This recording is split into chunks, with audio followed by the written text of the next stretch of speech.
নমস্কার, কেমন আছেন সবাই? আশা করি ভালো আছেন। আসামে বর্ধমানের বউ একটা নতুন পর্বে আপনাদের স্বাগত জানাই। তো আজকে নিয়ে বসেছি ঢেঁকি শাক।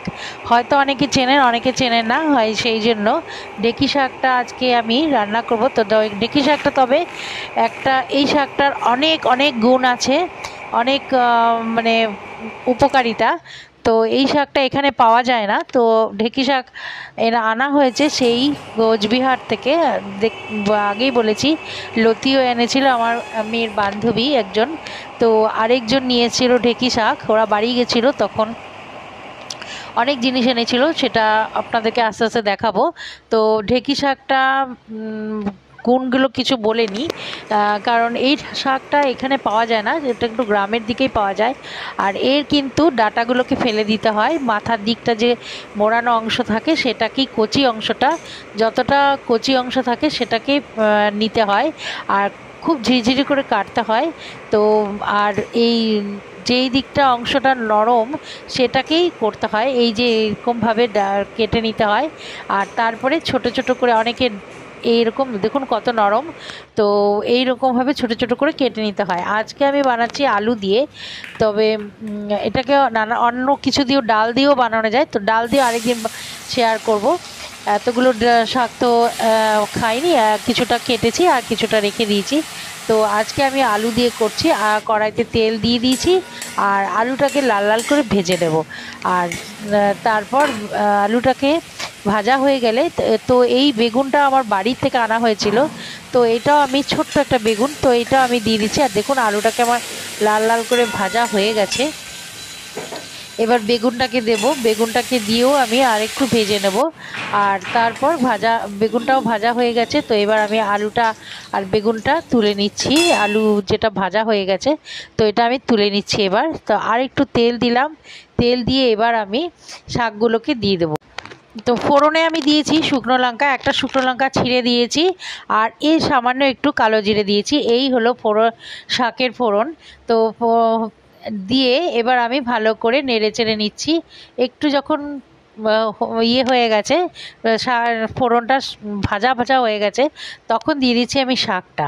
তো শাকটাকে আমি ভালো করে ধুয়ে নিচ্ছি, আর ঝিরিঝিরি করে কেটে নিচ্ছি, শাক যেমন কাটে তেমন করেই কেটেছি। কেটে এবার আমি ওটাকে ভালো করে ধুয়ে নিয়ে এবার আমি শাকটা দিয়ে দিচ্ছি কড়াইতে দিয়ে। তারপর এবার ভালো করে নাড়াচাড়া করে নেব, শাকটা তেলের সাথে ভালো করে মিশিয়ে নেব। আর একটু ঢাকা চাপা দিয়ে দেবো, কারণ কিছু কিছু ডাটা আমি দিয়েছি, কারণ এত দূর থেকে এনেছে। তো সেই জন্য আমি কিছু কিছু ডাটাও খুব মিহি করে কেটে দিয়েছি। তারপর আমার শাকটা যখন প্রায় নরম হয়ে এসছে, অনেকটা জলও বেরিয়েছিল, তারপর তখন আমি আলুটা আর যে বেগুনটা ভেজে রেখেছিলাম সেটা আমি দিয়ে দিয়েছি। এবার আমি এটাকে ভালো করে নাড়তে থাকবো, আর কিছু দেব না, খালি সামান্য নুন আর হলুদ, ব্যাস এইটুকুই আমার, আর কিছু দেব না। এবার ঢাকা চাপা দিয়ে দিয়ে আর আঁচটা কমিয়ে রেখে আমি পুরো শাকটাকে ভাজা ভাজা করে নেব। আর খেতে এত ভালো হয়, এত ভালো হয়। তার মধ্যে আমি দুটো লঙ্কাও ভেঙে দিয়েছিলাম, একদম ছোট ছোট করে ভেঙে দিয়েছি। লঙ্কাগুলো ঝাল নেই, তাই জন্য আমি একদম ছোট করে দিয়েছি। আর এর উপকারিতা বলতে গেলে কি আর বলবো, অনেক উপকার এই শাকটা। গ্রাম অঞ্চলে এটাকে ঢেকিয়া বা বউ শাকও বলে। আর এই শাকটা মধ্যে প্রচুর পরিমাণে ভিটামিন এ আর সি আছে, যার জন্য এর রোগ প্রতিরোধ ক্ষমতা প্রচুর প্রচুর। এই শাকটা, এই ঢেঁকি শাকটা যদি নিয়মিত খাওয়া হয়, তাহলে দাঁতের যে ক্ষত বা ক্যাভিটি সেটাও দূর হয়ে যায়। আর এছাড়াও অনেক এর ক্ষমতা, উপকারিতা অনেক। তো বলতে গেলে অনেক কিছু বলা, অনেক বড় হয়ে যাবে ভিডিওটা, তাই জন্য আমি আর বেশি কিছু বলছি না, আপনারা নিশ্চয়ই জানবেন। তো আমি এইটুকুই বললাম, এর ক্ষমতা প্রচুর। এই ঢেঁকি শাকটা খেলে খুব উপকার, সেই জন্যই এখানে তো পাওয়া যায় না, আমার যেহেতু এনেছে সেই জন্যই আপনাদের কাছে শেয়ার করলাম।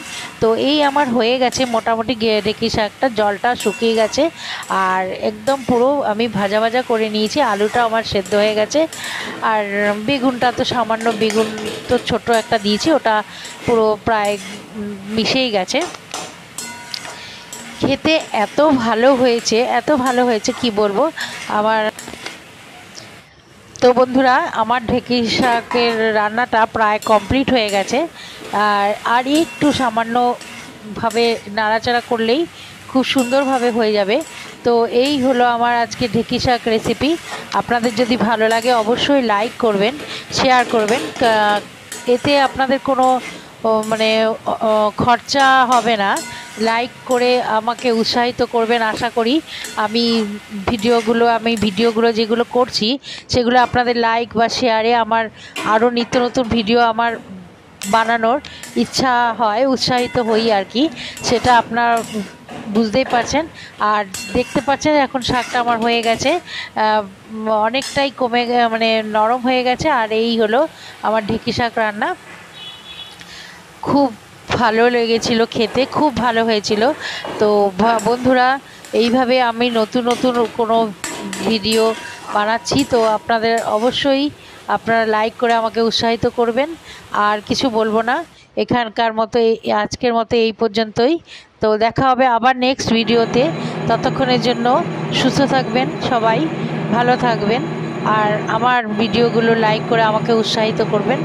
আর যারা আমার নতুন বন্ধু তারা অবশ্যই আমার চ্যানেলটাকে সাবস্ক্রাইব করে বেল আইকনটা প্রেস করে দেবেন, তাহলে এই রকম রেসিপি আপনারা অনেক দেখতে পাবেন। তাহলে আবার নেক্সট দেখা হবে।